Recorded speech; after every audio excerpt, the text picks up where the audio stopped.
पिछले पार्ट में हमने देखा कि फैंग एकेडमी के अल्केमिस्ट को अपने मिरर स्पेस के अंदर प्रोजेक्ट करके उससे उसके एक्सपीरियंस को ग्राइंड कर लेता है और उस एक्सपीरियंस की मदद से बहुत सारी पिल्स बना लेता है। फिर उन पिल्स को वो बेचकर बिजनेस स्ट्रीट के अंदर घूम रहा होता है, तभी उसकी नजर गोल्ड स्वार्ड कंपनी के ऊपर पड़ती है और वो उस कंपनी के अंदर चला जाता है। तो फैंग का स्वागत करने के लिए गोल्ड स्वार्ड कंपनी का बॉस वहां पे आ जाता है और कहने लगता है तुम्हें यहाँ पर जो भी चीज पसंद आए तुम उसे ले सकते हो और इसके लिए तुम्हें एक भी रुपया देने की जरूरत नहीं है। इस पार्ट की शुरुआत में हम देखते हैं कि बॉस फैंग से कह रहा होता है हमारी कंपनी का नाम गोल्ड स्वार्ड है क्योंकि हम अपनी कंपनी में काम करने के लिए उन ब्लैक स्मिथ मास्टर्स को इन्वाइट करते हैं जो कि स्वार्ड फोर्जिंग में सबसे ज्यादा बेस्ट हो और ये कंपनी आसपास की सारी जगहों से बहुत ही ज्यादा फेमस भी है। तो ये सुनकर फैंग अपने मन में सोचने लगता है वैसे तो फ्री में मिली हुई चीज बहुत ही ज्यादा अच्छी होती है, लेकिन फिर भी किसी का फेवर लेना मेरे लिए अच्छी बात नहीं है। तो वो बॉस से कहने लगता है बॉस डोंग मैं ऐसे ही किसी भी चीज को फ्री में एक्सेप्ट नहीं कर सकता, मेरे पास वैसे भी ब्लेड खरीदने के लिए पैसे हैं, इसीलिए मैं पैसे चुका कर ही ब्लेड खरीदने वाला हूँ। तो डोंग फैंग से कहने लगता है ब्रदर फैंग तुम्हें कोई मिस्टेक हो रही है क्योंकि हम तो सिर्फ तुम्हारे फेम को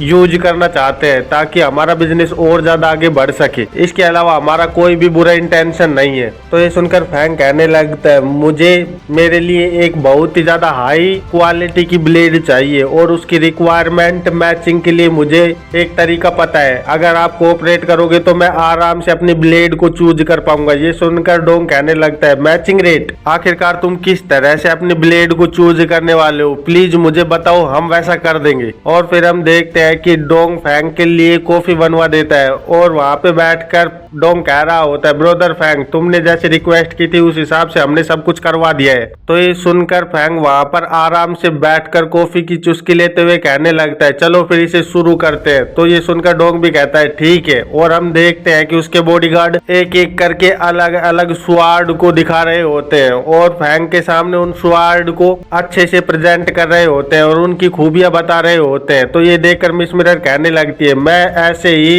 इन सब लोगों को बिना कपड़ों के नहीं देख सकती। और कुछ देर बाद का सीन दिखाया जाता है जब फैंग बॉस को थैंक्स कहते हुए वहां से बाहर जाने लगता है। फिर हमें फैंग का मिरर स्पेस दिखाया जाता है जिसके अंदर वो उन बॉडीगार्ड्स को प्रोजेक्ट करके उनके साथ फाइट करने के लिए तैयार खड़ा हुआ होता है और कहने लगता है मैं इनके साथ आराम से ग्राइंड कर इन ग्रेट ब्लेड्स को ले सकता हूँ और इसके लिए मुझे पैसे देने की भी जरूरत नहीं है और ना ही किसी का एहसान लेने की। इधर मिस मिरर थोड़ा सा नाराज होते हुए कहने लगती है अगर फ्यूचर में तुम किसी को मिरर स्पेस के अंदर प्रोजेक्ट करने वाले हो तो पहले ये देख लिया करो कि उन्होंने पूरे कपड़े पहनने हो, क्योंकि अगर तुम ऐसे ही करते रहे तो मैं शर्म से ही मर जाऊंगी। फिर यहाँ से सीन कट होकर हमें एकेडमी का सीन दिखाया जाता है जहाँ पर टीचर ली किसी लड़की से बात कर रहे होते हैं और फैंग उस ओर आ रहा होता है। तभी टीचर ली की नजर फैंग पर पड़ती है और वो फैंग से कहने लगते हैं फैंग यून ये तो बहुत अच्छी बात है कि तुम मुझे यहीं पर मिल गई, मुझे तुम्हें कुछ बताना है इसलिए तुम इधर आओ। तो टीचर ली के पास में खड़ी हुई लेडी कहने लगती है सीनियर फैंग यून। तो ये सुनकर फैंग भी कहता है मुझे ऐसे सीनियर मत बुलाओ क्योंकि मेरा अभी एकेडमी में एनरोल्ड हुआ सिर्फ आधा साल ही हुआ है। तो ये सुनकर टीचर ली फैंग से कहने लगते हैं एकेडमी के अंदर सीनियरिटी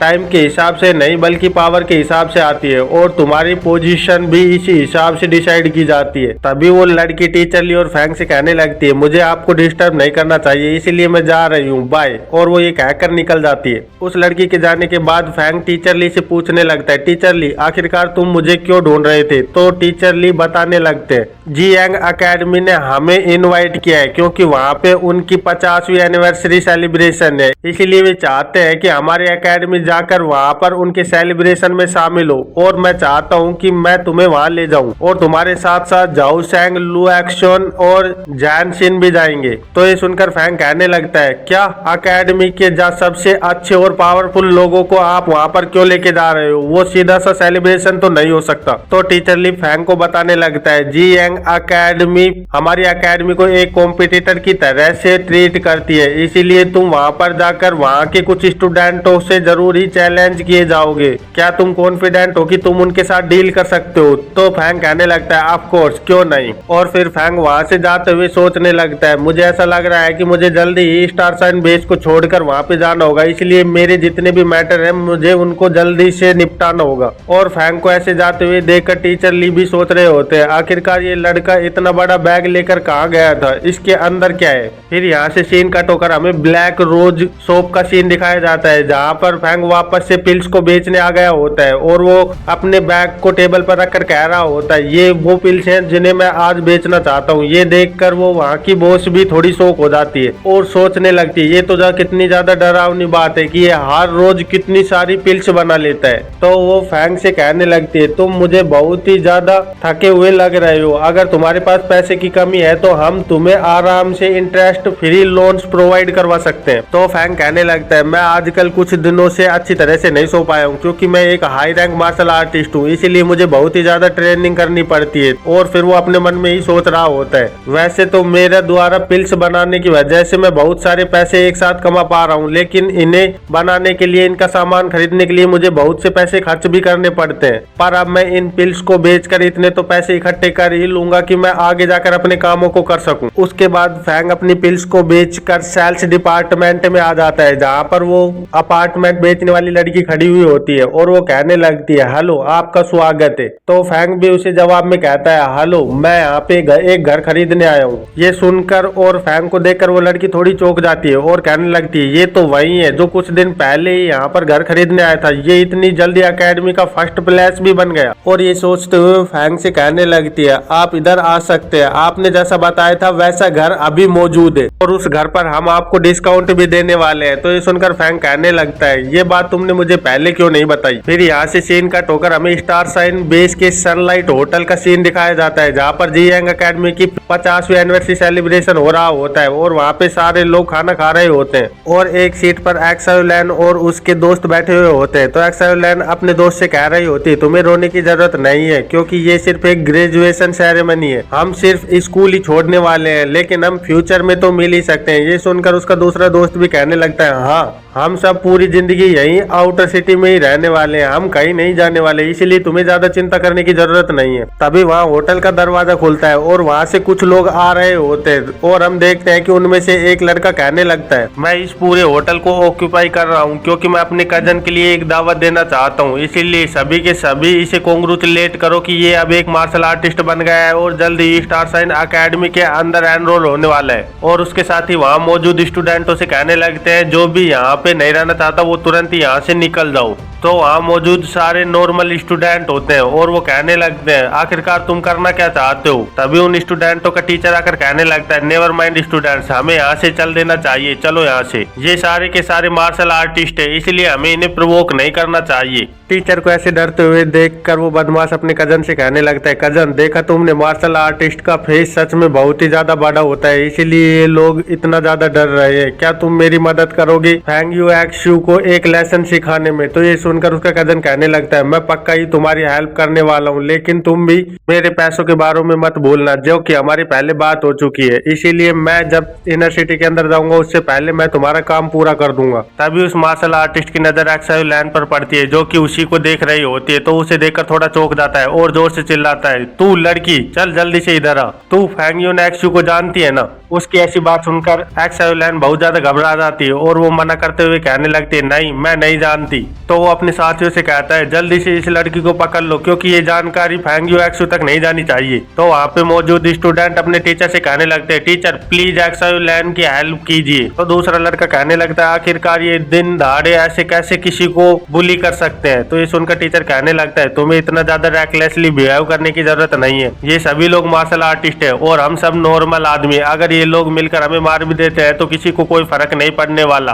और अब जब तुम बच्चे नहीं रहे हो तो तुम्हें इस सोसाइटी के असली चेहरे को समझ लेना चाहिए। तो वो बदमाश एक्सायोलैन की ओर बढ़ते हुए कहने लगता है जैसा कि मैंने टीचर से एक्सेप्ट किया था कि इन्हें अपने स्टूडेंटों को सिखा देना चाहिए कि ये बस और कुछ नहीं बल्कि कुछ चींटियां हैं जिन्हें मार्शल आर्टिस्ट कभी भी कुचल सकते हैं, इसलिए इन्हें इस रियलिटी को फेस कर लेना चाहिए जितनी जल्दी हो सके। तभी हम देखते हैं कि दरवाजे से कोई आ रहा होता है और वो कह रहा होता है, लेकिन अगर मेरी आंखों से देखा जाए तो तुम सब मेरे लिए चींटियों के बराबर हो। और हम देखते हैं कि वो और कोई नहीं बल्कि फैंग होता है और कह रहा होता है, तुम्हें भी इस बारे में जान लेना चाहिए कि इस दुनिया में पावरफुल ही जीतता है। और उसे देखकर वो बदमाश कहने लगते हैं, आखिरकार ये बास्टर्ड कौन है जो सीधे अपनी मौत की ओर आ रहा है। तभी एक्सायोलैन फैंग को देखते हुए कहने लगती है, फैन यून। और एक्सायोलैन को ऐसा कहते हुए देखकर वो बदमाश भी चौंक कर कहता है, क्या फैन यून? और वो बदमाश जिस मार्शल आर्टिस्ट कजन के ऊपर उछल रहा था वो कहने लगता है, ये तो स्टार साइन अकेडमी का first place power ranking number 1 का आदमी है जो कि एक इनविंसिबल जीनियस है। ये सुनकर उस बदमाश के चेहरे से पसीने छूटने लगते हैं और फैंग एक्सायोलैन के पास आते हुए कहने लगता है, एक्सायोलैन क्या तुम ठीक हो? और इधर वो बदमाश सोच रहा होता है, क्या ये पावर रैंकिंग नंबर 1 का स्टूडेंट इस लड़की को जानता है? क्रैप, मैं तो गया काम से। और फैंग एक्सायोलैन का हाथ पकड़ते हुए उसे बाहर ले जाते हुए कहने लगता है, मैं तुम्हें इनर सिटी के अंदर ले जाने आया हूँ। मैंने वहाँ पर एक घर खरीदा है, इसीलिए मैं तुझे और ऑर्फनेज के सभी लोगों को इनर सिटी के अंदर ले जाने आया हुआ हूँ। और फिर फैंग यू ने बाहर निकलते हुए कहने लगता है, ओ हाँ, मैं तुम्हें एक बात तो बताना ही भूल गया, फैंग यू एक्स-यू मेरा दोस्त है और होप क्लब भी मेरे अंडर में आता है, इसीलिए कुछ भी करने से पहले ये सोच लेना कि तुम्हें मुझसे फाइट करनी पड़ेगी। और हम देखते हैं कि सुनकर वो बदमाश और वो मार्शल आर्टिस्ट लड़का अपने घुटनों पर आ जाते हैं और वो घबरा कर आपस में बातें करने लगते हैं कि हमें यहाँ से तुरंत ही भाग लेना चाहिए। ये सुनकर वो कजन भी कहने लगता है, हाँ, हमें जितना जल्दी हो सके यहाँ से निकल लेना चाहिए। मैं भी अब दोबारा से इसका सामना नहीं करना चाहता, इसलिए मैं अब स्टार साइन अकेडमी के अंदर एंटर नहीं होने वाला। और यहाँ से सीन कट होकर हमें इनर सिटी के अंदर फैंग के द्वारा खरीदा हुआ घर दिखाया जाता है जहाँ पर सारे ऑर्फनेज के बच्चे मौजूद होते हैं और वो खेल रहे होते हैं। तो उनमें से एक बच्चा आकर एक्सायोलैन को कहने लगता है, डायरेक्टर और एक्सायोलैन, सच में ये हमारा घर है? ये तो कितना ज्यादा बड़ा है। ये सुनकर एक्सायोलैन कहते हैं, हाँ, और अब हमें और ज्यादा फ्रैक्वेक्स बीस्ट के अटैक की चिंता करने की जरूरत नहीं है क्योंकि हम यहाँ पर सेफ है। तभी डायरेक्टर भी कहती है, तुम सभी को ब्रदर फैंग यून को थैंक यू कहना चाहिए। पर ये फैंग यून आखिरकार है कहाँ? और हमें पता चलता है कि फैंग यून एक पेड़ के नीचे बैठा हुआ सो रहा होता है जिसे एक्सायोलैन और डायरेक्टर देख रहे होते हैं। तो एक्सायोलैन फैंग के पास आते हुए कहने लगती है, फैंग यून, तुम्हारा इतना ज्यादा हार्ड वर्क करने के लिए मैं तुम्हें बहुत ही ज्यादा धन्यवाद कहना चाहती हूँ क्योंकि तुम्हारे हार्ड वर्क की वजह से ही अब ऑर्फनेज के बच्चे सेफ लाइफ जी पाएंगे। और यही इस चैप्टर का अंत हो जाता है। नेक्स्ट चैप्टर की शुरुआत में हम देखते हैं कि फैंग अपने मिरर स्पेस के अंदर फाइट कर रहा होता है और वो फाइट करते हुए अपनी डबल स्वार्ड का यूज कर रहा होता है और उसका अपोनेंट इस टाइम पे ट्रायंट होता है जो कि उसे के अटैक को रोकने के लिए अपने दोनों हाथों को आगे करके अपनी पावर को यूज कर रहा होता है। लेकिन फैंग के अटैक से इतना तेज धमाका होता है कि वो ट्रायंट झेल नहीं पाता और खत्म हो जाता है। तो फैंग सांस लेते हुए कहने लगता है, इस बारबेरियन के साथ फाइट करना और वो भी इसकी फुल स्टेट पे सच में बहुत ही ज्यादा कठिन है। किली डेजर्ट सीन की वजह से इसकी स्टेबिलिटी थोड़ी सी कमजोर हो गई है। तभी मिस मिरर फैंग के पास आती है और कहने लगती है, कांग्रेचुलेशन, तुम्हारी ग्राइंडिंग की वजह से तुम्हें इसकी किंग कोंग इमोर्टल टेक्निक मिल गई है। इसकी वजह से तुम्हारी बॉडी और भी ज्यादा हार्ड बन जाएगी। तो ये सुनकर फैंग एम्बेरस होते हुए मिस मिरर से कहने लगता है, क्या तुम इस हार्ड वर्ड के अलावा और किसी शब्द का यूज नहीं कर सकती? फिर हमें रात के वक्त फैंग के नए अपार्टमेंट का सीन दिखाया जाता है जहाँ पर वो अपने कल्टीवेशन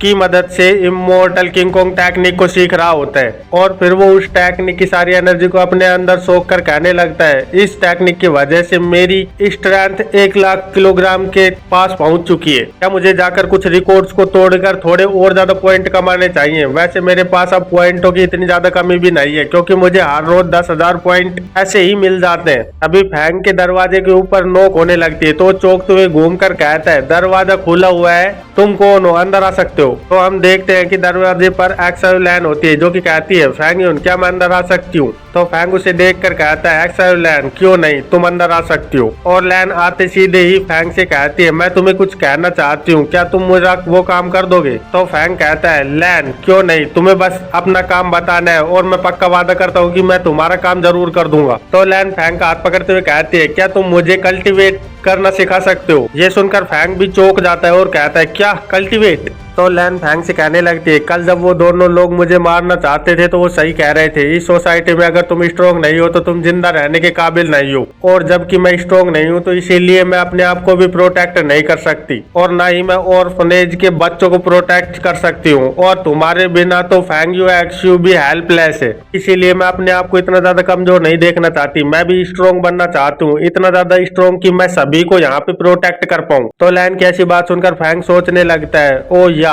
वैसे तो लैन बिल्कुल सही कह रही है, और वैसे भी इसने मुझे पढ़ाने के लिए और पैसे कमाने के लिए पहले ही मार्शल आर्ट अकेडमी में एंटर करना छोड़ दिया था ताकि ये ऑर्फनेज को सपोर्ट कर पाए, इसलिए इसने एक नॉर्मल स्कूल को पिक कर लिया था। तो वो लैन से कहने लगता है, मैं सब कुछ समझ गया हूँ लैन, इसीलिए मुझे सोचने दो कि मैं तुम्हें कैसे कल्टिवेट करवा सकता हूँ। और फिर वो मिस मिरर से कहने लगता है, मिस मिरर क्या हमारे पास ऐसी कोई पिल है जो कि लैन की क्वालिटी को बढ़ा सके, लेकिन मैं चाहूंगा कि उस मेडिसिन की वजह से उसे ज्यादा दर्द न हो जितना कि मुझे होता है, क्योंकि मैं नहीं चाहता कि लैन भी उतना ही दर्द महसूस करे जितना कि मैं कल्टीवेट करते हुए महसूस करता हूँ। तो मिस मिरर कहने लगती है, क्या तुम भूल गई ग्रीन पैटर्न स्पिरिट पिल, तुम सच में बहुत ही ज्यादा खराब हो, क्योंकि तुम मुझे एक स्टोरेज की तरह यूज करते हो और तुम्हें ये भी नहीं पता कि तुम्हारे पास आखिरकार क्या क्या चीज है। ये सुनकर फैंग कहने लगता है, ओ हाँ मुझे याद आया, वो तो एक ग्रेड 3 की पिल है जो कि लोगों की बॉडी को ग्रो करने में हेल्प करती है, क्या तुम मुझे प्लीज वो दे सकती हो।